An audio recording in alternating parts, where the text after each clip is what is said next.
that I loved Abraham because he kept my Torahs, again, plural, written and the oral, and the laws and everything. עקב אשר שמר אברהם את תורותיי, מצוותיי וחוקותיי. Abraham kept all my laws. Comes the oral Torah and ask your question. The oral Torah say how... Just prove my point. No, the opposite. I'll tell you how you prove my point. When you said that Abraham kept my Torahs, that proved the point that Torahs are instructions or laws and not two separate bodies, because according to Jewish tradition, there was no oral law until Moses. Who gave Abraham all the instructions, what to do and how to do, before the Torah was published? And I want to get your attention to one thing that the Torah says, that before the world was created, 974 generations before the Torah was ready, before the physical world was created.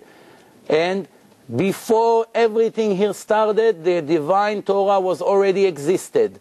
Now, if you know about Noah after the flood... I need some evidence on that. Okay, no problem. If Noah, after the flood, when he came out of the ark, how did he know how to tell the difference between pure animals and not pure animals? The oral Torah answer, because God gave the main people from the time of Adam.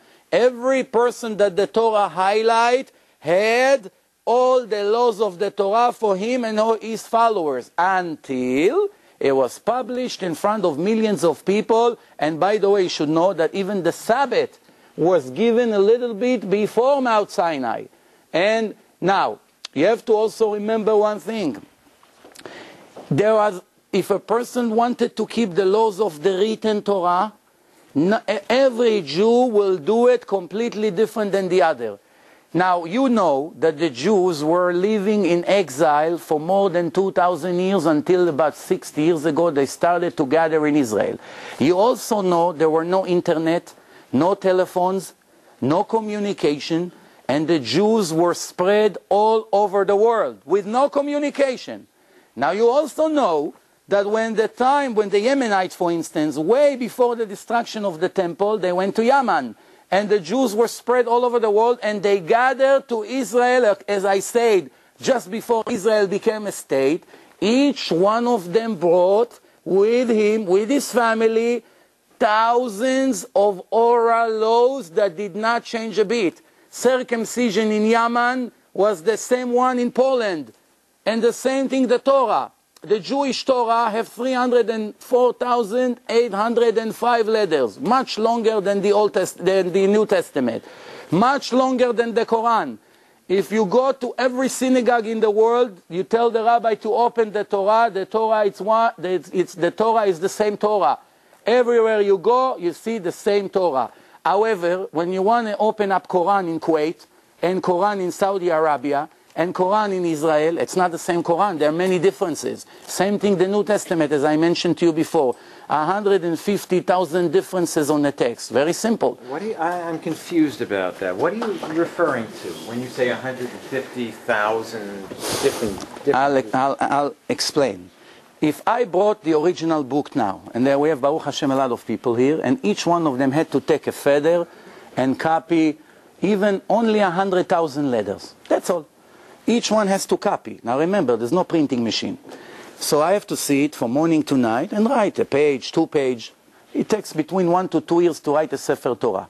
So now, if a person does it, what are the chances that a person will write manually 100,000 letters? Remember, the Torah, it's triple than that, 300,405 letters. But I want to just ask you as an intelligent question. A person write 100,000 letters. Is it possible that he will make 100, 300, 500 mistakes, a tenth of a percent? You know what? Let's go to the minimum. 1 letter out of 100,000, it's very normal that a person made a mistake, especially in the Hebrew letters. Why? The Hebrew letters are very similar. The Yud and the Vav, it's exactly the same. The difference is 1 little dot. If the ink spread by a bit, the letter change. So now, when the people copy it manually, and time when there is no electric, and they did everything manually, the battery died. Okay, so that gives me more permission to talk now. See? We don't want to give you any more permission. You do very well without extra permission. Thank you very much for the compliment. but Reuven, you were doing it too fast. I'll take care of you later. But the point was that a person make at least one mistake. He make one mistake in the letter Dalet. He made one mistake in the letter Resh. He made one mistake in the letter Lamed. He made one mistake in the letter He. He made it Chet. It's very similar letters. Now, between him and him, there's already 4 differences. And now, when everybody copied from the original text with only one letter mistake, now we have, I don't know, 100, 200 people. There's already 200 different texts. Multiply by 2,000 years. What do you get? Okay. Now, finally, when you were talking about 150,000 versions, I couldn't figure out what you were talking about. Okay, what Yosef is talking about is that there are 150,000 variants. When you look at textual variants, you see there are over 5,500 ancient Greek manuscripts, and what textual critics have done is to record every variation among these 5,500 texts. And so if you add up all those variations from all those different texts, you come up with something like 150,000. Yosef is correct. But let me just point out, if you divide it by 5,500 to get an idea of the average number of variants per text, you're not talking about that many. And when you recognize you're just talking about a letter, one letter out of a word, what you come down with, even though you might have those variants, is you come down with a text where there's really no question about the text, because we're just talking about little spelling mistakes for the most part. Spelling that change the meaning of the words in many places. But you see, if we have 5,500, if we have 5,500, the book is not but you see, anymore. even if, well, we don't claim that the copies that were made of the originals are divine, but we do claim that originally, the same way with Tanakh, that originally it was all inspired by God. It was all without error. That's the same thing that we claim.